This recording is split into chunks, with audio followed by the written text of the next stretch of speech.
సిద్దిపేటలో వరద బీభత్సం కొనసాగుతోంది. పోతిరెడ్డిపేటలో పొలం పనులకు వెళ్లిపోయి ముగ్గురు రైతులు వాగులో చిక్కుకున్నారు. అయితే నిన్న వాళ్ళు చిక్కుకుంటే ఈ రోజు వరకు అక్కడే ఉండిపోయారు. ఇప్పుడే ఎన్డీఆర్ఎఫ్ సిబ్బంది వారిని కాపాడినట్టు తెలుస్తోంది. నిన్నటి నుంచి వారు సాయం కోసం ఎదురు చూస్తూనే ఉన్నారు. ముగ్గురు రైతులు రాత్రంతా వాగులోనే బిక్కుబిక్కుమంటూ గడిపారు. అయితే రాత్రి ఆహారాన్ని సైతం పొట్లాల్లో కట్టి కవర్లో చుట్టి వారికి అందించే విధంగా విసిరేశారట స్థానికులు. రైతుల్ని ఇప్పుడే ఉదయాన్నే ఆ ఎన్డీఆర్ఎఫ్ సిబ్బంది కాపాడినట్టు తెలుస్తాం. మనం విజువల్లో చూస్తూ ఉన్నాం. సో అక్కడ విజువల్స్లో గమనిస్తూ ఉంటే వాగులో చిక్కుకున్నటువంటి ఆ ముగ్గురు రైతులకి యువతల వైపు నుంచి స్థానికులు ఆ ఆహారాన్ని పొట్లాల్లో కట్టి విసిరేటువంటి ఆ విజువల్స్ మనం చూస్తున్నాం. సో లెఫ్ట్ సైడ్లో మీరు గమనిస్తుంటే వారంతా కూడా అక్కడ చిక్కుకుపోయారు. అటువైపుగా వెళ్ళిపోయిన రైతులు ముగ్గురు కూడా అటే చిక్కుకుపోయారు. ఇటు రావడానికి వీలు లేదు. ముగ్గురు అక్కడే చిక్కుకుపోతే ఇటువైపు నుంచి వారికి ఆహారం అందించారు. రాత్రంతా అక్కడే పడిగాపులు కాశారు. ఆర్తనాదాలు వల్ల వినబడ్డాయి. సో కొంత ఆందోళనకరంగానే వారి పరిస్థితి ఉంది.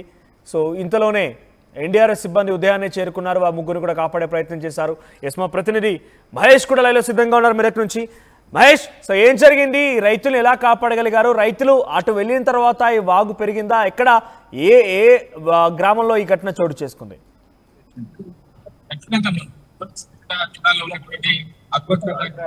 మండలకు సంబంధించిన రైతులు కూడా చిక్కుకోవడం జరిగింది. దీనికి సంబంధించి జిల్లాకు సంబంధించిన జాయింట్ కలెక్టర్ అమిత్ తో పాటు సంబంధించిన ఉన్నతాధికారులకు కూడా పర్యవేక్షణ చేసి వారిని ఎవరైతే చిక్కుకున్నారో వారిని క్షేమంగా సురక్షిత ప్రాంతానికి చేశారు.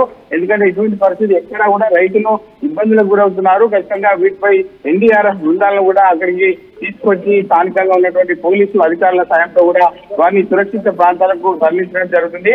జిల్లాలో ఎక్కడ చేసినా కూడా ఈ యొక్క భారీ వర్షాల వల్ల ప్రజలు చాలా ఇబ్బందులు ఎదుర్కొంటున్నారు. దీనికి సంబంధించి ప్రజలను కూడా ఉన్నతాధికారులు సమీక్ష పెట్టారు. ఖచ్చితంగా ఇటు మెదక్ కావచ్చు, సిద్దిపేట కావచ్చు, సిద్దిపేట కలిసి హైమావత్ తో పాటు కింది స్థాయి ఉద్యోగస్తులను కూడా అప్రమత్తం చేసి అందరూ కూడా ఫీల్డ్ మీదకి వెళ్ళాలి. ఖచ్చితంగా వీరికి సంబంధించి ఎవరికి సమస్య కాకుండా ఇబ్బందులు తలెత్తకుండా అధికారుల పర్యవేక్షణ ఉండాలని చెప్పి ప్రధానంగా ఈ యొక్క అధికారులు దిశానిర్దేశం చేస్తున్నారు. అదే క్రమంలోనే స్థానికంగా ఉన్నటువంటి జాయింట్ కలెక్టర్ అమిత్ తో పాటు అక్కడ సంబంధించిన రైతులు ఎవరైతే ఉన్నారో వాళ్ళని కూడా బయటకు తీసుకొచ్చిన పరిస్థితి మనం చూస్తున్నాం. ఏది ఏమైనప్పటికీ ఖచ్చితంగా ప్రతి ఒక్కరు కూడా ఈ యొక్క అత్యవసర పరిస్థితి అయితే బయటకు రావాలి అని చెప్పి ప్రధానంగా చెప్తున్నారు. దీనికి సంబంధించి అందరూ కూడా అప్రమత్తంగా ఉండాలి. ఎందుకంటే ఇప్పుడు ఇటువంటి సీరియస్ పరిస్థితిలో బయటికి వెళ్ళరాదని చెప్పి ప్రధానంగా ఉన్నతాధికారులు కూడా ప్రజలకు విజ్ఞప్తి చేస్తున్న పరిస్థితి మనం చూస్తున్నాం. అయితే మహేష్, సో ప్రెసెంట్ అక్కడ ఆ వాగులో చిక్కుకున్న వారు రాత్రంతా అక్కడే ఉండిపోయారు. గంటకి వాగు ఉధృతి పెరుగుతోంది. పోతిరెడ్డిపేటలో పొలం పనుల కోసం వెళ్ళి సాయంత్రానికల్లా తిరిగి వద్దామని ఆలోచన చేసినటువంటి ఆ ముగ్గురు రైతులు కూడా రాత్రంతా ఓ కాలరాత్రిగా మిగిలిపోయింది. ఎప్పుడు ఏం జరుగుతుందో, ఏ రకంగా వరద ఉప్పొంగి తమని ఆ వరదలో చిక్కుకుపోతాన రకంగా భయపడుతూ గడిపారు. సో ప్రస్తుతం వారు బయటకు వచ్చిన తర్వాత ఏం చెప్పారు? వాళ్ళ రియాక్షన్ ఏంటి? ఖచ్చితంగా మనం అక్కడ పరిస్థితి చూస్తుంటే రాత్రి ఉధృతమైన వాతావరణం ఉండడము, భారీ వర్షం ఉండడం, నిన్నటి రోజు కూడా వర్షం ఎక్కువగా రావడం వల్ల రైతులు ఆందోళన పడుతున్నారు. దీనికి సంబంధించి వాళ్ళు రాత్రి ఒక ఏమైతుందో అని చెప్పి భయాందోళన ఉన్నారని చెప్పి తెలిసింది. దీనికి సంబంధించి జిల్లా అధికారులు కూడా అప్రమత్తమై వారిని బయటకు తీసుకొచ్చిన పరిస్థితి క్షేమంగా ఉన్నట్టు తెలిసింది. దీనికి సంబంధించి ఎక్కడికక్కడ అధికారులు మాత్రం మానిటరింగ్ చేస్తున్నారు. జిల్లాకు సంబంధించిన అధికారులు, కింది స్థాయి అధికారులు కూడా మానిటరింగ్ చేసుకుంటూ కూడా ముందుకెళ్తున్న పరిస్థితి ఉంది. ఇప్పుడైతే వారు క్షేమంగా ఉన్నట్టు తెలిసింది. రైట్. సో మహేష్, ఒకసారి మీరు హోల్డ్లో ఉండండి. I get back to again. So Pothireddypeta దగ్గర పొలం పనులకు వెళ్ళినటువంటి కొంతమంది రైతులు సిద్దిపేట జిల్లా దగ్గర నిన్న ఉదయాన్నే పొలం పనులకు వెళ్ళారు. తిరిగి రావడం పక్కన పెడితే అక్కడే చిక్కుకుపోయారు. బయటికి కూడా రాలేని పరిస్థితి. గంటకి వాగు ఉధృతి పెరుగుతోంది. నిన్న ఉదయాన, అంటే ఈ సమయం నిన్న ఉదయాన ఎగ్జాక్ట్గా ఇదే సమయానికి అక్కడ లోపలికి వెళ్ళిపోతే నిన్న పొద్దంతా అక్కడే ఉండిపోయారు. రాత్రంతా బిక్కుమంటూ గడిపారు. ఎటువంటి లైటింగ్ లేదు. ఒకవైపు కింద చిత్తడి, చుట్టూ చెట్లున్నాయి. ఎటువైపు నుంచి ఏ పామో లేకపోతే ఏ తేలు వచ్చి కొడుతుందో తెలియదు. రాత్రంతా ఆ వరద ఉధృతి మధ్యలోనే వారంతా బిక్కుమంటూ గడిపారు. యువతల వైపు నుంచి ఆహారాన్ని పొట్లాల్లో కవర్లు చుట్టేసి వారికి అందిస్తే వారు అక్కడే తిన్నారు. మరి ఆ సమయంలో, ఆ భయంకరమైన సిచ్యువేషన్లో వాళ్ళ ఆ భయపడుతూ బిక్కుమంటూ గడిపేటువంటి ఆ క్షణాల్లో ఒకసారి మీరు ఆలోచించండి. ఆ స్థానంలో మీరుంటే ఏం చేసి ఉంటారు? రాత్రంతా వరద ఉధృతి పెరుగుతూనే ఉంది. ఎటు చూసినా ఒక హై టెన్షన్. గంటకి వరద వాగు పెరుగుతూ ఉంది. ఇంకోవైపు వీళ్ళంతా చిత్తడిలో ఉన్నారు, చుట్టూ చెట్లే ఉన్నాయి, పొదలు ఉన్నాయి, కింద మొత్తం గడ్డి ఉండిపోయింది. వారి దగ్గర ఒక లైట్ లేదు, వారి దగ్గర ఒక వారిని నిజంగా ఏదైనా ఒక పురుగు లాంటిదో లేకపోతే ఇంకేదైనా పాము లాంటిదో వచ్చిన దాన్ని ఎదుర్కొనేటువంటి కర్రలు లేవు, లేకుంటే ఆయుధాలు లేవు, శక్తి లేదు. ఇంట్లో కుటుంబం వారి కోసం వెయిట్ చేస్తోంది. యువతల వైపుగా వారి కుటుంబం మొత్తం కూడా ఆర్తనాదాలు, కన్నీటి పర్యంతమైపోయి ఏడుస్తున్న పరిస్థితి కనబడుతోంది.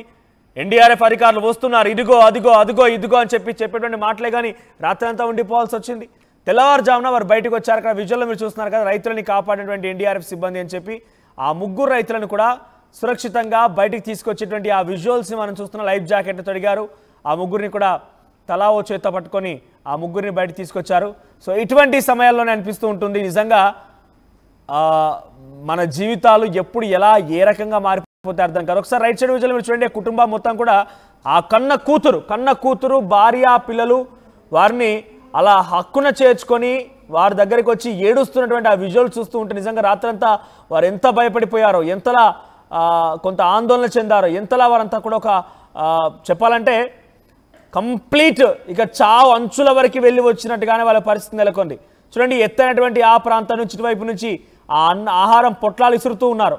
వారంతా తీసుకువెళ్ళి అక్కడ మరి ఆ సమయంలో ఆ భయంకరమైనటువంటి సిచ్యువేషన్లో వారు ఆహారం పక్కన పెడితే వాళ్ళు బతుకుండడమే మాకు ముఖ్యమైన రకంగా భావించుంటారు. ఆహారం తినకపోయినా ఓ రోజు బతకగలుగుతాం, కానీ మేము బతుకుండాలి, మా కుటుంబాన్ని మళ్ళీ కలుసుకోవాలని ఒక అంశంతో వాళ్ళు ముందుకెళ్ళుంటారు బహుశా. సో రాత్రంతా కొంత రెస్క్యూకి ఆటంకం కలిగింది. తెల్లవారుజామున వారు ముగ్గురు కూడా బయటకు తీసుకోవడం జరిగింది. సో బయటకు వచ్చిన తర్వాత వారు మాట్లాడారు. వారు ఏం మాట్లాడారో చూద్దాం. అక్బర్పేట్ భూంపల్లి మండలం చిన్న నిజాంపేట్ గ్రామంలో నిన్న ముగ్గురు వ్యక్తులు షేర్ల రాజు, షేర్ల గోపాల్ మరియు చింతల సుధాకర్ వారి పొలాల పని చేసుకోవడానికి వెళ్ళడం జరిగింది. అకస్మాత్తుగా భారీ వర్షాలు వాగు పొరలడం వలన వాళ్ళు ఇక్కడ దాటి చిన్న నిజాంపేట్ గ్రామానికి వాళ్ళ ఇళ్ళకి చేరలేకపోయారు. విషయం తెలిసిన వెంటనే స్పందించిన యంత్రాంగం, రెవెన్యూ డిపార్ట్మెంట్, పోలీస్ డిపార్ట్మెంట్, వేరే డిపార్ట్మెంటు, గ్రామస్తులు అందరు కలిసి వాళ్ళతో మాట్లాడి వాళ్ళు ఇక్కడ రాత్రి రావడానికి వీలు పడలేదు కాబట్టి వాళ్ళ ముగ్గురికి అక్కడ సురక్షితంగా ఉండాలని సూచనలు చేస్తూ వాళ్ళకి భోజనాలు ఏర్పాట్లు, రాత్రి వర్షంలో ఇబ్బంది పడకుండా కవర్ చేసుకోవడానికి మరియు వాళ్ళతో మాట్లాడడానికి ఒక సెల్ ఫోన్ కూడా ఇవ్వడం జరిగింది. ఇమీడియట్ ఈ విషయాన్ని స్టేట్ లెవెల్లో చెప్పి అక్కడి నుంచి ఎస్డీఆర్ఎఫ్ వాళ్ళు పిలవడం జరిగింది. వాళ్ళు ఈరోజు పొద్దున్న ఎస్డీఆర్ఎఫ్ వాళ్ళు వచ్చారు. వాళ్ళు చాలా కష్టపడి ఆ ముగ్గురిని సురక్షితంగా తెచ్చారు. ఇదంతా చేసిన గ్రామస్తులు కూడా చాలా మంది సహకారం చేశారు. వాళ్ళందరికీ జిల్లా యంత్రాంగం నుంచి ధన్యవాదాలు. చెప్పండి, ఏ టైంకి వెళ్ళారు, అక్కడ ఎన్ని ఇంట్లోకి వచ్చారు? 3 గంటలకు వెళ్ళాం సార్. ఓకే, వరద ఎన్నింటికి వచ్చింది ప్రవాహం? 3:30, 4కి స్టార్ట్ అయిపోయింది. ఫుడ్ దేనికోసం అని వెళ్ళారు మీరు అక్కడ? మోటార్ కోసం వెళ్ళాం సార్. వెళ్దామని కొంచెం వాటర్ వస్తున్నాయని చెప్పేసి గడప పైన పెడదామని చెప్పేసి వెళ్ళాం. తీసేసరికి కొంచెం లేట్ అయిపోయింది. Half an hour full water. ఎన్ని అవర్స్ ఉన్నారు మీరు అక్కడ? నైట్ మొత్తం అక్కడనే. అంటే అధికారులు మీకు ఏమైనా సహాయక చర్యలు కానీ ఏమైనా తినడానికి ఫుడ్ అలాంటివి ఏమైనా అందించారా? ఫుడ్ వాటర్ అన్ని పంపించారు. కాపన్ యంత్రాంగానికి, సిద్దిపేట వీళ్ళందరికీ మా ధన్యవాదాలు. రెవెన్యూ శాఖ వీళ్ళందరికీ ధన్యవాదాలు. అక్బర్పేట్ భూంపల్లి మండలం. రైట్, ఇది అక్కడ చిక్కున్న వారిని బయటకు తీసుకొచ్చిన తర్వాత వాళ్ళ రియాక్షన్. రాత్రంతా అక్కడ ఉండిపోయాము. అక్కడ బేసిక్గా వాగుల పొంటి పొలాలకు నీరు అందించడం కోసం అని చెప్పి మోటార్లు ఏర్పాటు చేస్తూ ఉంటారు. ఇప్పుడు వర్షాకాలంలో వాగు ఉధృతి వరదలు పెరుగుతున్న కొలది రైతులంతా వెళ్ళిపోయి ఆ మోటార్ని పైకి లాగి పెట్టుకుంటుంటారు. లేదంటే ఆ వాగులో నీటిలో మునిగిపోయి ఆ మోటార్ పని చేయకుండా పాడైపోతుంది ఒకటైతే, కొట్టుకుపోతే ఇక దానికి ఎవరు దిక్కున్నారు కాబట్టి దానికి సంబంధించి వెళ్తూ ఉంటారు. సో ఆ సమయంలో కళ్ళు మూసి తెరిచేలోగా వరద ఉధృతి పెరుగుతూ ఉంటుంది, రైతులందరూ చిక్కుంటూ ఉంటారు. అటువంటిదే జరిగింది ఇక్కడ కూడా. సో పోతిరెడ్డిపేట పొలం పనులకు వెళ్ళినటువంటి ఆ ముగ్గురు కూడా ఒక్కసారిగా చిక్కుపోయారు. రాత్రంతా అక్కడే గడిపారు. తెల్లవారుజామున ఎన్డీఆర్ఎఫ్ సిబ్బంది వారిని కాపాడింది. ఎస్ మహేష్ లైవ్లో సిద్ధంగా ఉన్నారు. మహేష్, సో ఇప్పటికే ఇన్ఛార్జ్ మంత్రి అయినటువంటి వివేక్ వెంకటస్వామి కూడా అక్కడ కలితీరినట్టు తెలుస్తోంది. వారందరి సమస్యలు తెలుసుకున్నారు. ఎక్కడెక్కడైతే సమస్యాత్మకమైన ప్రాంతాలని అక్కడ తిరుగుతూ ఉన్నారు ఆయన. రియాక్షన్ ఏంటి? ఎటువంటి సహాయక చర్యలు చేపడుతున్నారు? ఆస్తి నష్టం, పంట నష్టం కలిగిన వారికి ఏదైనా సహాయం చేయబోతున్నారా?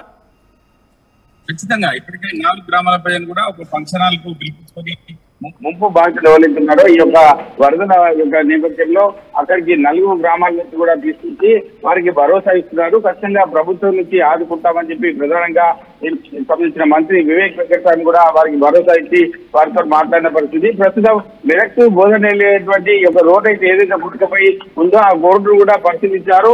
ఖచ్చితంగా రాష్ట్ర ప్రభుత్వం నుంచి అన్ని విధాలా ఆదుకుంటాము. ఇటువంటి విపరీతమైన విపత్కర పరిస్థితి ఎన్నడూ రాలేదు. మెరక్ ప్రాంతాన్ని కుదిపేసింది. వర్షంతో ఎక్కువ వర్షాలు పడడంతో చాలా ఇబ్బందులు పడుతున్నారు ప్రజలు. కాబట్టి ఖచ్చితంగా రాష్ట్ర ప్రభుత్వం యొక్క సంబంధించిన మెదక్ జిల్లా ప్రజలను ఆదుకుంటుంది. అదేవిధంగా సిద్దిపేట జిల్లాలో ఉన్నటువంటి పోతరెడ్డిపేట, ఇటు చిన్ననిజాంపేటలో ఉన్నటువంటి రైతులు కూడా 3 చిక్కుకున్నారు. వారిని కూడా సురక్షిత ప్రాంతాలకు సంబంధించిన అధికారులు కూడా చేర్చారని చెప్పి ప్రధానంగా చెప్తున్నారు. ఇప్పటికీ ₹1 కోటి అనౌన్స్ చేశారు. కానీ ఇంకా సరిపోవని చెప్పి మిగతా 5 కోట్ల వరకు సంబంధించిన అధికారులకు రిలీజ్ చేస్తున్నట్టు కూడా చెప్తున్నారు. దీనికి సంబంధించి ఇప్పటికే ఉన్నతాధికారులు అప్రమత్తమయ్యారు. ప్రజలు ఎవరు కూడా భయాందోళనకు గురి కావద్దని చెప్పి ప్రధానంగా చెప్తున్న పరిస్థితి.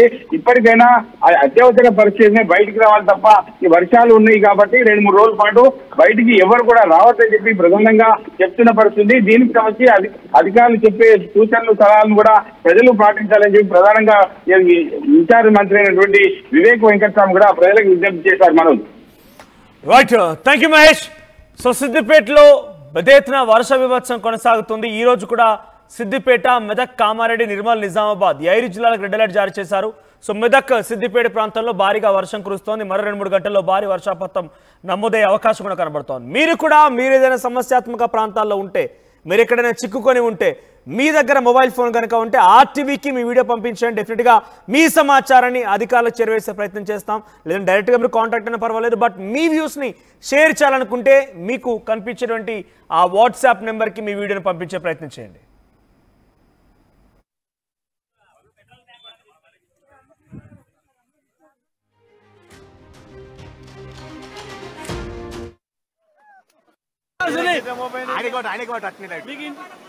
మీకు ఇంటికాడ కూడా కలిపి పెట్టారు అన్న, మేము పెడుతున్నాం.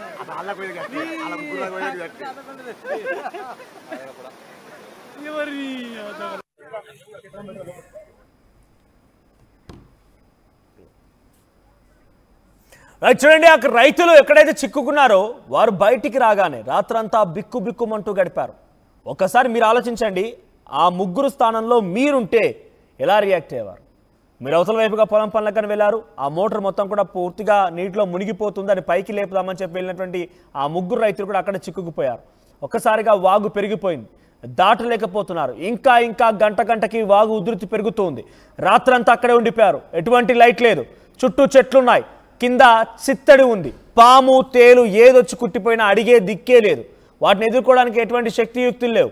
ఒకవైపు కుటుంబం, ఇటువైపు ఆర్తనాదాలు వినబడుతూ ఉన్నాయి, ఏడుస్తూ ఉన్నారు, ఎవరితో కాంటాక్ట్ లేదు. సో ఇవన్నీ కూడా రాత్రంతా గడిపిన తర్వాత తెల్లవారుజామున వారిని కాపాడేందుకు ఓ దేవుళ్లాగా ఎన్డీఆర్ఎఫ్ సిబ్బంది అక్కడికి చేరుకొని ఆ 3 కూడా కాపాడి బయటకు తీసుకొచ్చిన తర్వాత ఆ కుటుంబీకులు, భార్య, పిల్లలు ఆ 3 పట్టుకొని ఏడుస్తున్నటువంటి ఆ విధానం చూస్తే డెఫినెట్గా కన్నీళ్ళు పెట్టాల్సిందే. చావు అంచుల్లో వరకు వెళ్ళిపోయి వారు బయటపడ్డారు. నిజంగా hats off to NDRF. And తగు జాగ్రత్తలు తీసుకోండి మీరు కూడా. సిద్దిపేట, నిజామాబాద్, నిర్మల్, మెదక్ అండ్ కామారెడ్డి ఈ 5 జిల్లాలో ఈ రోజు కూడా రెడ్ అలర్ట్ జారీ చేశారు. భారీగా వర్షపాతం ఉండే అవకాశం ఉంది.